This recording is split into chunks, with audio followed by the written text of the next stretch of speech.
What happens when a god king meets a boy who refuses to kneel? Gaugamela wasn't just a battle, it was the moment Alexander dared to shatter an empire. Let's have a look in the video ahead.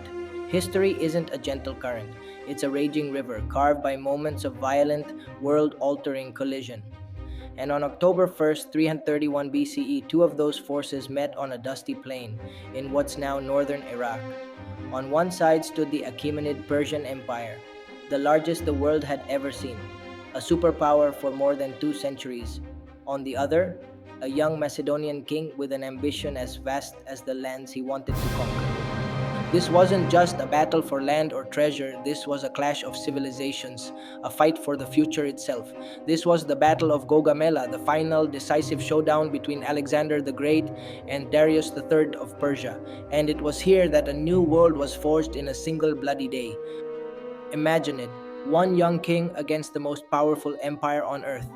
On one side, an army stretching to the horizon, a multi-ethnic force fighting for their emperor, Darius III. On the other, 47,000 battle-hardened veterans fighting for a man they believed was practically a god, Alexander. This is the story of Gaugamela, where radical tactics, iron discipline, and unbelievable courage wouldn't just win a battle, they would annihilate an empire and reshape history forever. The path to Gaugamela was already paved with Alexander's victories.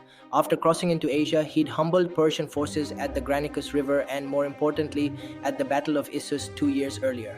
At Issus, Alexander hadn't just routed the Persian army, he'd captured Darius's own family, including his mother, wife, and children. Darius had tried twice to negotiate an end to the war. He offered Alexander vast territories, incredible wealth, and even his daughter's hand in marriage to co-rule the empire. Alexander's veteran general Parmenion thought it was an offer too good to refuse, famously telling his king, "I would accept were I Alexander." Alexander's legendary reply, "So would I, were I Parmenion." For Alexander, there was no co-ruler. There could only be one king of Asia. Spurned and humiliated, Darius knew there'd be no more deals. This next battle was for everything. He retreated deep into his empire to gather a new, truly massive army, summoning soldiers from every corner, from Bactria and Scythia to his loyal Persian heartlands. This was his final stand, an all-or-nothing gamble to crush the Macedonian upstart with sheer overwhelming numbers. Darius chose his ground carefully, a wide, flat plain at Gaugamela. He'd learned his lesson at Issus, where the narrow battlefield had choked his larger army. Here, there would be nowhere for Alexander to hide. Darius even had his men level the ground to create a perfect killing field for his deadliest psychological weapon, 200 scythe chariots. These were war machines designed to plow through infantry, their wheels bristling with long, sharp blades. The size of the Persian force was staggering. While ancient writers claimed an almost unbelievable 1 million men, modern historians estimate it was somewhere between 100,000 and 250,000 soldiers. It was a diverse host featuring elite Persian immortals, Greek mercenaries, and a cavalry force that dwarfed Alexander's. He even had 15 war elephants from India, though they would end up playing no real part in the battle.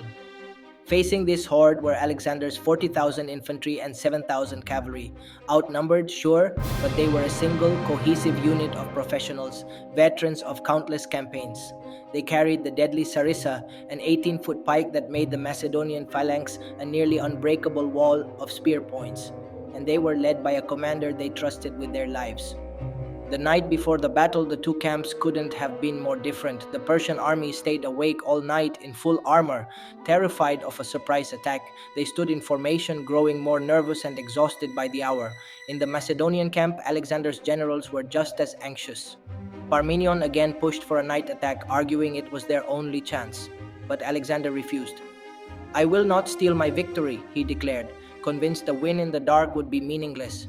While Darius's army stood sleepless, Alexander ordered his men to eat and rest. He apparently slept so soundly that his generals had to wake him up at dawn. As the sun rose, the two armies faced each other. Alexander looked at the vast Persian line stretching for miles and knew a direct assault was suicide. He'd be surrounded and wiped out. So he did something completely unexpected. Instead of marching straight forward, he began advancing his army diagonally, moving toward his right flank. This bizarre maneuver puzzled the Persians. Was Alexander marching right off the battlefield? Fearing Alexander was trying to get past the flat ground prepared for his chariots, Darius had to react. He ordered the cavalry on his left wing to ride out and stop Alexander's advance. This was exactly what Alexander wanted.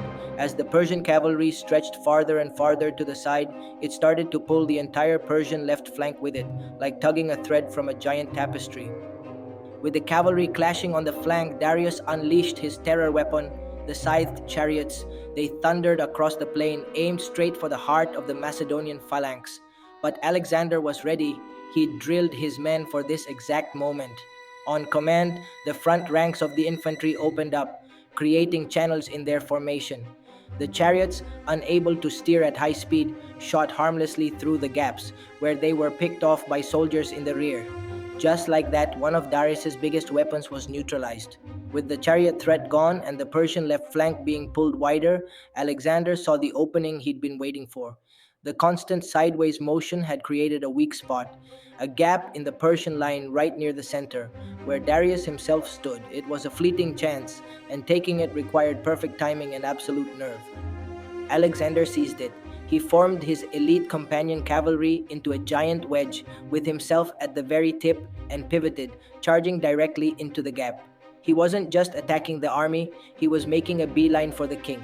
The Macedonian wedge sliced through the thinned out Persian ranks, heading straight for the royal bodyguard and Darius's war chariot.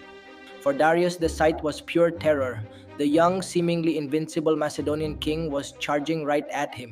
Panic set in, and just as he had at Issus, Darius III, the king of kings, turned his chariot and fled. The king's flight was the fatal blow. The moment the Persian center and left saw their leader abandon them, their courage shattered. The lines broke and the retreat turned into a rout. Victory was in Alexander's grasp. His greatest enemy was on the run, and the path was clear to chase him down and end the war for good. But right then, a desperate message arrived. His general Parmenion was on the verge of collapse, his flanks surrounded and being hammered by the Persian right-wing cavalry. Alexander faced an agonizing choice: pursue Darius and claim the ultimate prize, or turn back to save his men. He chose his men. Giving up the chase, Alexander wheeled his cavalry around and smashed into the rear of the Persian horsemen assaulting his left flank. The relief was immediate and decisive. Soon the entire Persian army was in a full-blown panic, fleeing for their lives. The aftermath was a scene of total victory and utter carnage. Macedonian losses were in the hundreds. Persian casualties may have been as high as 40,000. Alexander captured the Persian camp, its immense treasure, and even Darius's personal chariot and bow. He then marched into Babylon, where he was hailed not as a foreign conqueror, but as the new king of Asia. The fate of the Achaemenid Empire, a power that had dominated the world for 220 years, was sealed in a single afternoon. The tactics Alexander used at Gaugamela are still studied today for their sheer brilliance. If you're fascinated by the strategies behind impossible victories, make sure to subscribe and hit the notification bell for more legendary battles that shaped our world. Gaugamela was more than just a victory, it was a turning point in world history. It signaled the end of Persian dominance and the dawn of a new age. In the years that followed, Alexander would solidify his control, and his conquests spread Greek language, culture, and ideas across the Middle East and into Asia. This fusion of East and West created the Hellenistic Age, a vibrant era of progress that would influence the world for centuries to come. Darius never raised another army. He was eventually betrayed and murdered by one of his own governors. With his death, Alexander stood as the undisputed ruler of the known world. The battle on that dusty plain hadn't just won him an empire, it had forged the immortal legend of Alexander the Great. Like, share, and subscribe to explore more wonders of human history.